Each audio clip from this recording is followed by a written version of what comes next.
आज 1 दिसंबर 2020 को जो टॉपिक आप पढ़ने जा रहे हैं वो है स्केल। और स्केल हम ड्राइंग बनाने के लिए किसी भी वस्तु को जब हम ड्रॉ करते हैं तब उस समय ड्रॉ करने के लिए मापने की स्केल की आवश्यकता पड़ती है। स्केल 3 प्रकार के हैं, टाइप ऑफ स्केल्स 3 प्रकार के हैं। पहला एक्चुअल स्केल, इसको 1:1 स्केल भी कहते हैं। एक्चुअल या 1:1 स्केल, जिसको फुल साइज स्केल भी कहते हैं। मान लीजिए आपको एक 15 सेंटीमीटर लंबी पेंसिल की ड्राइंग बनानी है, तो 15 सेंटीमीटर बड़ा आपकी ड्राइंग शीट हो सकती है। उसके ऊपर इसको 15 सेंटीमीटर के वास्तविक आकार में जब आप ड्रॉ करते हैं तब जो स्केल प्रयोग करते हैं वह एक्चुअल स्केल या फुल साइज स्केल या 1:1 स्केल कहलाता है। दूसरा रिड्यूसिंग स्केल, रिड्यूस माने घटाना। जब हम किसी एक माप को एक निश्चित अनुपात में रिड्यूस कर रहे होते हैं, घटाते हैं, उस समय घटा करके जो स्केल प्रयोग करते हैं वो कहलाता है रिड्यूसिंग स्केल। मान लीजिए इस पूरे रूम का साइज जो कि आपकी ड्राइंग शीट पर नहीं बन सकता है, तो इसकी लंबाई और चौड़ाई को एक निश्चित अनुपात में रिड्यूस कर लेंगे। एक ही अनुपात में दोनों डायमेंशन को रिड्यूस कर लेंगे और रिड्यूस करने के बाद जब स्केल बनाएंगे तब वह स्केल रिड्यूसिंग स्केल कहलाएगा। इसको प्रदर्शित करने के लिए 1:2, 1:4, 1:5, 1:10 या 1:100 आदि प्रकार से स्केल प्रयोग करते हैं। तीसरे प्रकार का एनलार्जिंग स्केल। एनलार्ज माने बढ़ाना।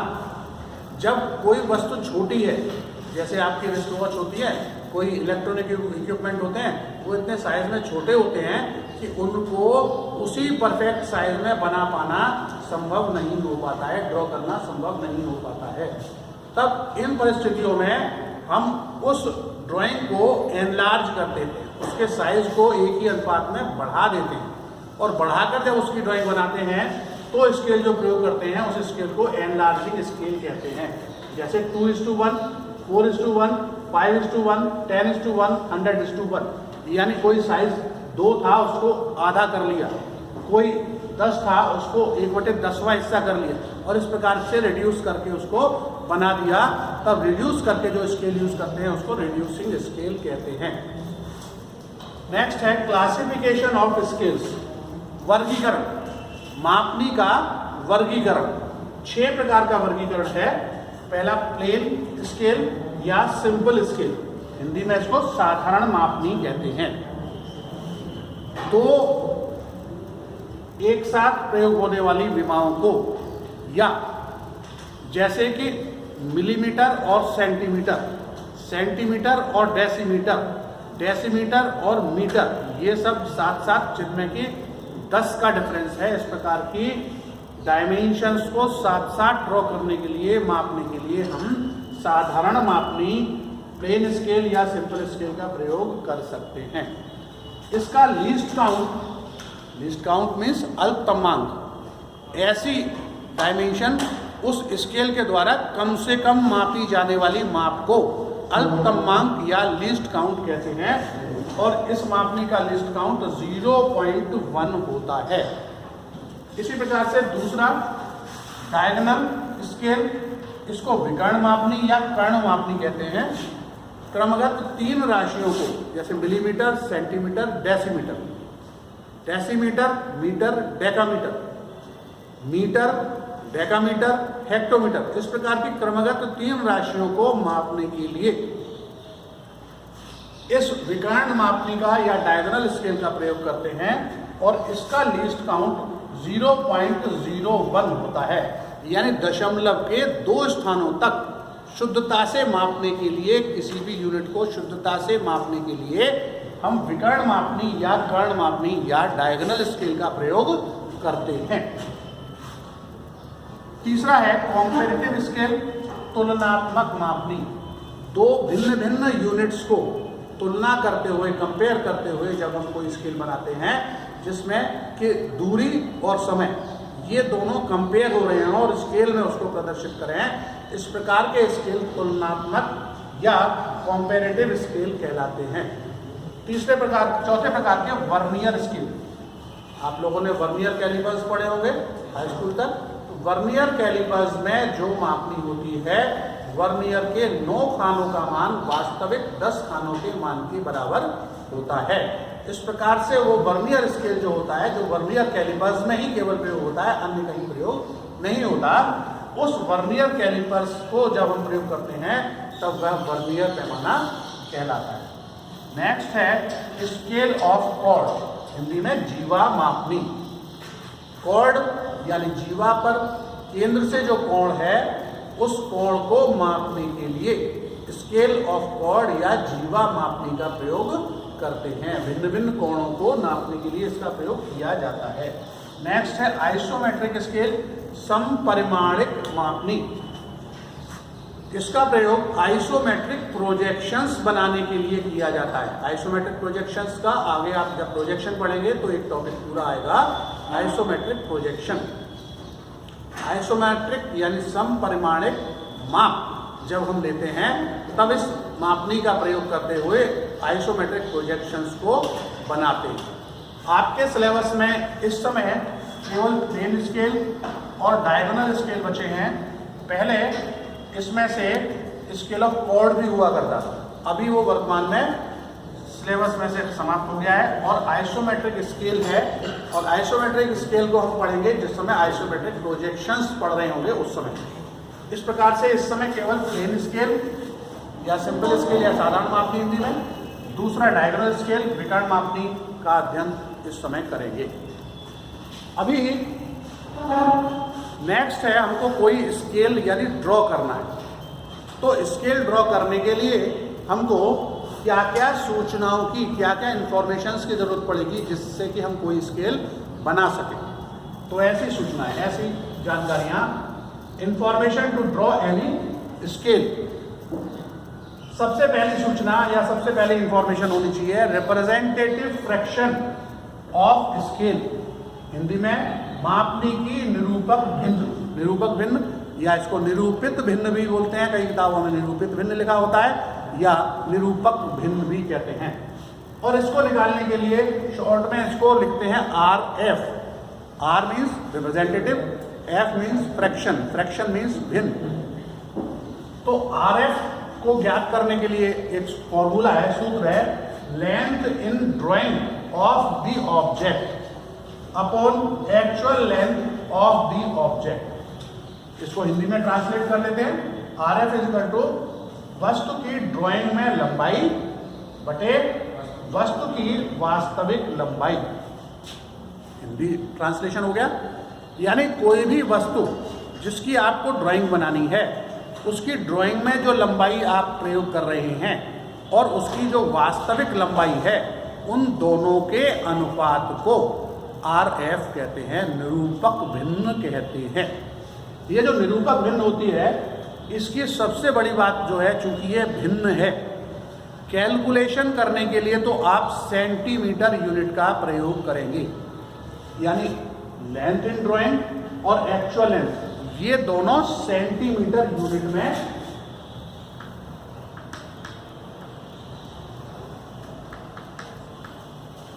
होनी चाहिए। ठीक है, कैलकुलेशन के लिए यूनिट यूज फॉर कैलकुलेशन।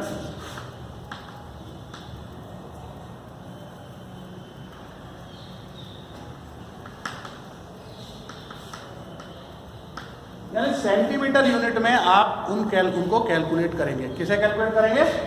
वस्तु की लंबाई को और वास्तविक लंबाई। इसके पश्चात जब आप RF लिख रहे होंगे तो RF का कोई यूनिट नहीं लिखेंगे, उसको 1 के अनुपात में लिखेंगे।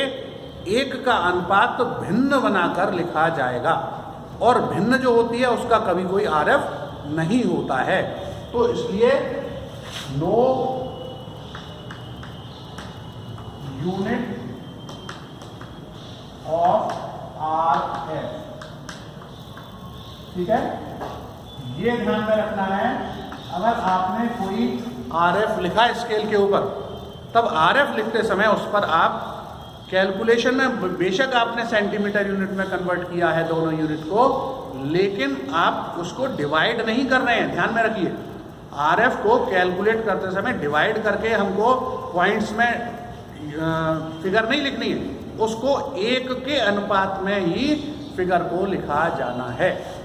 जैसे कि यहाँ पर प्रयोग किया गया है 1:1 यानी वास्तविक माप, 1:2 यानी 2 अगर कोई माप थी उसको आधा करके 1 कर दिया गया, 1:2, 1:4, 1:5, 1:10।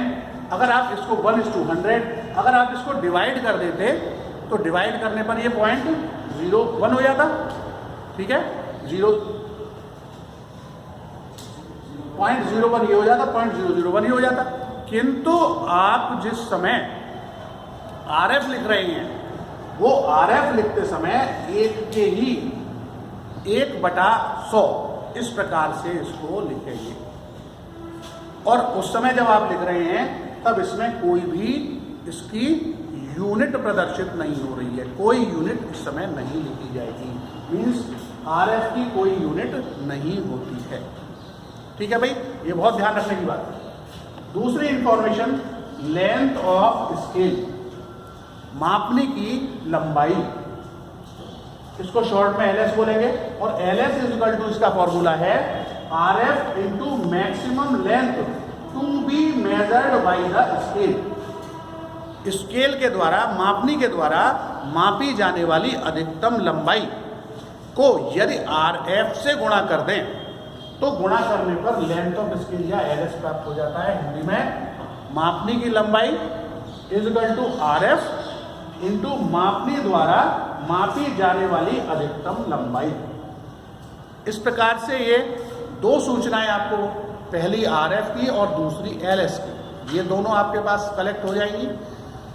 इसके बाद तीसरी सूचना, यूनिट ऑफ स्केल, यानी आपको जो स्केल बनाना है उसके बनाने के लिए कौन कौन से यूनिट्स का प्रयोग करेंगे। यूनिट्स माने मात्रक, आप लोगों ने पढ़े होंगे फिजिक्स में भी, मैथ्स में भी। ये 3 प्रकार के हैं, लीनियर मेजरमेंट एकल, दूसरे स्क्वायर वर्ग और तीसरे क्यूबिक मेजरमेंट। ठीक है, तो सबसे पहले हम इनको ध्यान कर लेते हैं, लीनियर मेजरमेंट को।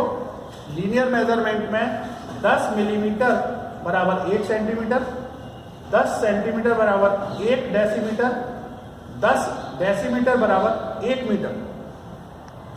इसी प्रकार से 10 मीटर बराबर 1 डेकामीटर और 10 डेकामीटर बराबर 1 हेक्टोमीटर और 10 हेक्टोमीटर बराबर 1 किलोमीटर। इसी प्रकार से स्क्वायर मेजरमेंट जब हम लेंगे तब स्क्वायर मेजरमेंट में 100 वर्ग मिलीमीटर बराबर 1 वर्ग सेंटीमीटर या 100 वर्ग सेंटीमीटर इज इक्वल टू 1 वर्ग सेंटीमीटर डेसीमीटर और 100 वर्ग डेसीमीटर बराबर 1 वर्ग मीटर। इसको एयर भी कहेंगे, 1 स्क्वायर मीटर कह रहे हैं या 1 एयर कह रहे हैं, एक ही बात, ARE एयर। नेक्स्ट हम 100 square metre is equal to 1 वर्ग डेकामीटर या 1 डेका एयर। वर्ग मीटर को हम एयर में कन्वर्ट कर लेंगे यहाँ पर। और अगर 1000 वर्ग डेकामीटर इज इक्वल टू 1 वर्ग हेक्टोमीटर या 1 हेक्टेयर, 1 हेक्टेयर। इसी प्रकार से 100 वर्ग हेक्टोमीटर बराबर 1 किलो एयर। ये है 100 वर्ग हेक्टोमीटर बराबर 1 किलो एयर या 100 हेक्टेयर, यहाँ इसको ऐसे भी कह सकते हैं, 100 हेक्टेयर बराबर 1 किलो एयर। ठीक है, चूंकि 1 वर्ग मीटर को एयर के रूप में हम प्रयोग कर रहे हैं। तीसरे प्रकार के क्यूबिक मेजरमेंट, क्यूबिक में 1000 घन मिलीमीटर बराबर 1 घन सेंटीमीटर, 1000 घन सेंटीमीटर बराबर 1 घन डेसीमीटर, 1000 घन डेसीमीटर बराबर 1 घन मीटर, 1000 घन मीटर बराबर 1 डेका घन डेकामीटर, और 1000 घन डेकामीटर बराबर 1 घन हेक्टोमीटर, और 1000 घन हेक्टोमीटर बराबर 1 घन किलोमीटर।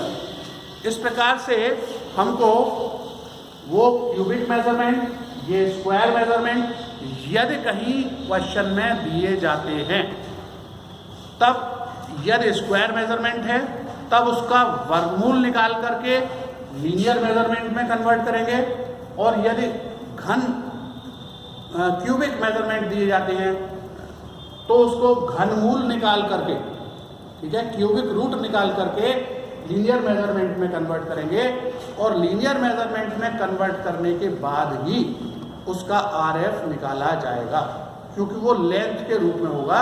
इसलिए हमको अगर कहीं कोई यूनिट स्क्वायर मेजरमेंट की या क्यूबिक मेजरमेंट की दी हुई है, तब सबसे पहले उसको लीनियर मेजरमेंट में, एकल मेजरमेंट में परिवर्तित करके ही उसका RF निकालेंगे। RF क्यूबिक या स्क्वायर मेजरमेंट का नहीं निकाला जा सकता। ठीक है भाई।